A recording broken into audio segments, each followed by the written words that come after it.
Hello guys and welcome to our fifth and last lesson of our introduction of programming classes. And this lesson we will learn implicit algorithm, comparing algorithms, input, output program tests, state, errors, evaluative program, machine learning, library standards, and final, finally we will learn building executable. And if you want, we can learn C language, and we can, but can be uh, it will be hard because we have 242 day for C. And let's start our lesson and start with the algorithm algorithm. The different way to find the greatest common divisor of the algorithm. This method is much simpler than breaking numbers into prime factors. This is how it works. First, we take the two numbers, let's call the bigger one A and the smaller one B. The clever part is this GSID of these numbers is the same as the GSID of B, and the reminder when we divide A by B might sound complicated, but you will see it's actually very simple. And it's a flow chart that shows how Euclid's algorithm works. If you remember, we no, if you notice, we are learning algorithm, and after we are learning flow chart. Yeah. Let's start by checking numbers bigger, so we can put the bigger one in A and the smaller one in B. Then we do something interesting. We divide A by B and keep the remainder in R. Next, we update our values. A becomes B and B becomes R. We keep doing this until B becomes 0. When that happens, A will be our GSID. The error arrows shows us how we keep going around this loop until we find our answer. And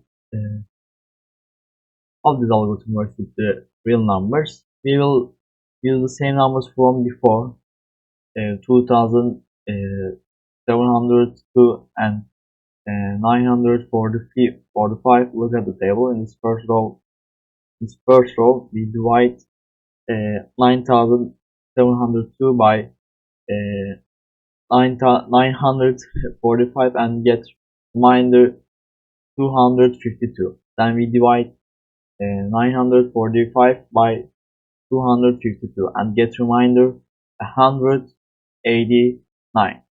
Next, we divide 252 by 189 and get remainder 63.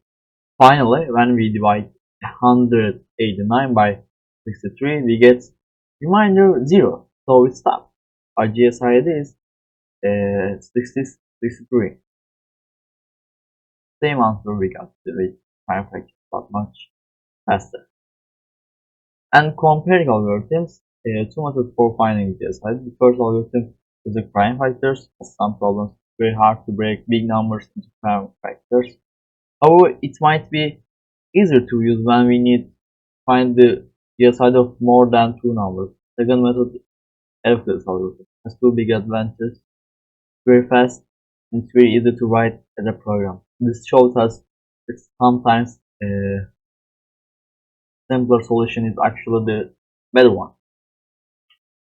And let's talk about how programs get their information. Most programs need to get data from outside. We call this input. There are three main ways to get input. First, we can ask the user to type something on the keyboard. Second, we can read information from a file saved on the computer. Third, we can get information from devices like sensors. For example, getting the temperature from a thermometer. When we get input, we store it in variables so our program can use it. And output, we send an input and we need to show our results.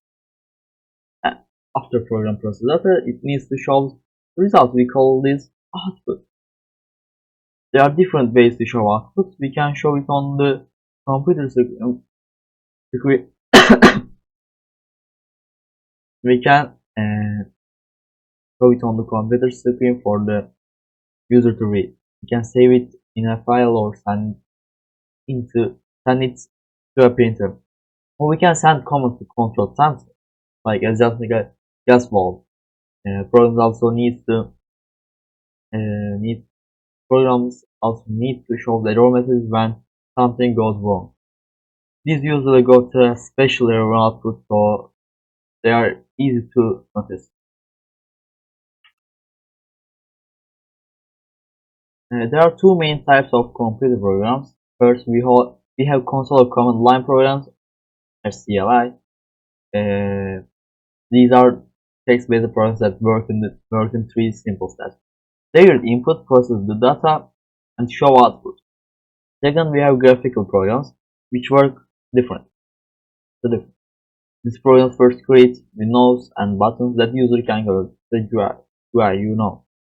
Then they wait for the user to do something like clicking a button or pressing OK. We call these events. When an event happens, the program responds to it. And creating a program happens in four main stages. First is design.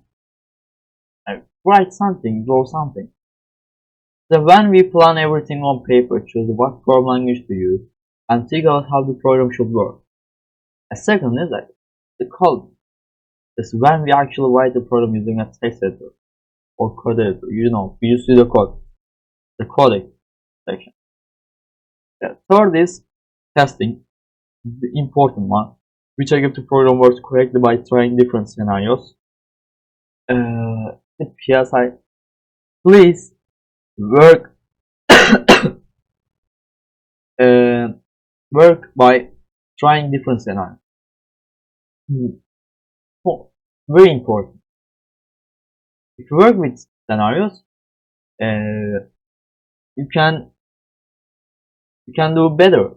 It's easy because scenarios have different solution, different results for program. It's important. And fourth is debugging. It's when we find and fix any errors in our program. Each stage is important for making good programs. And what's errors? Program can have two main types of errors. The first type is syntax errors. This happens when we don't follow the rules of the program language, like making grammar mistakes in English or Turkish. The second type is logical error. This happens when our program follows the rules but doesn't do what we want it to do. A common example is division by zero.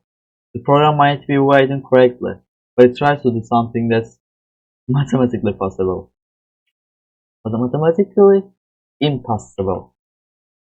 And evaluating programs. How do we know if a program is good? There are 5 important things to look at. First, efficiency.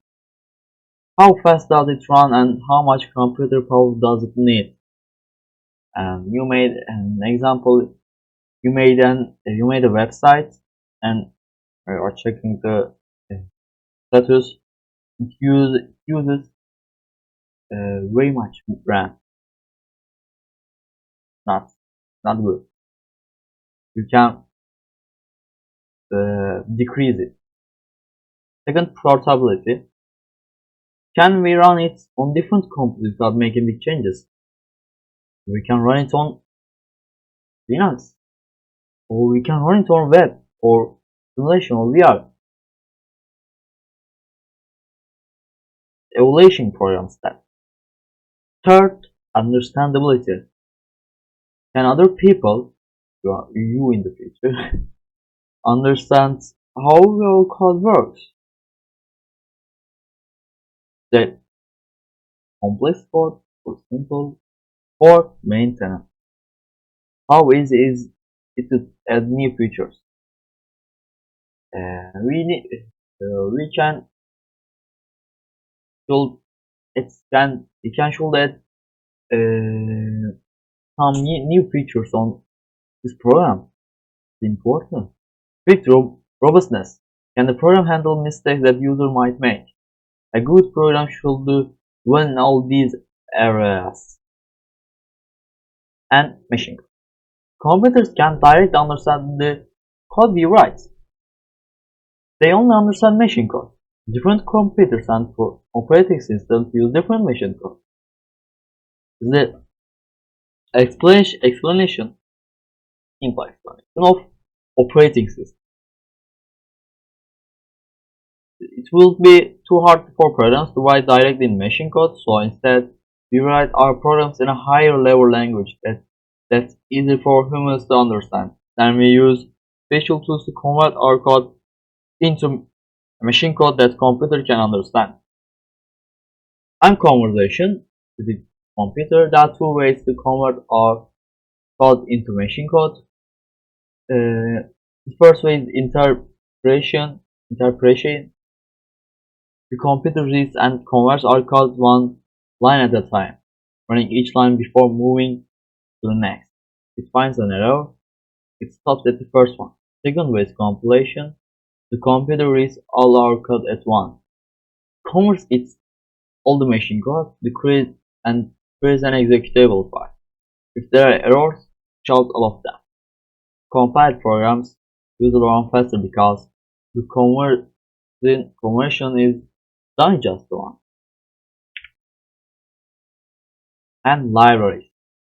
Brain languages can include every possible feature, so they have a small post-core language and add extra features to our library. These are collections of clear writing so that programs can use. For example, C doesn't have a built-in square root function. Libraries solve this by providing tested, reliable, and efficient code that saves programmers time and effort. And standards. To make programs work across different computers, we need standards. And C defines the core C language and its libraries. ISO sets standards for C and C++. OSIX explains OSIX explains how programs can work with operating system. Interestingly, there's still no standard for graphic operation, which shows us how a complex computer programming can be. And finally, building executable. Creating a file program involves two main tools. First, the compiler turns our source code into object code. Make sure readable instructions for each procedure. Then, the linker combines this object code with library procedures we have used. The result is an executable file that can run on a computer. Think of it like assembling a machine from different parts. The compiler prepares the parts and the linker puts them together into a working group. And that's the end of this test. If you want, you can learn the language, but it can be very big camp for learning. And so in the next lesson, you can find my HTML CSS JavaScript lesson or Arduino in meeting, and that's all. See you in the another lesson.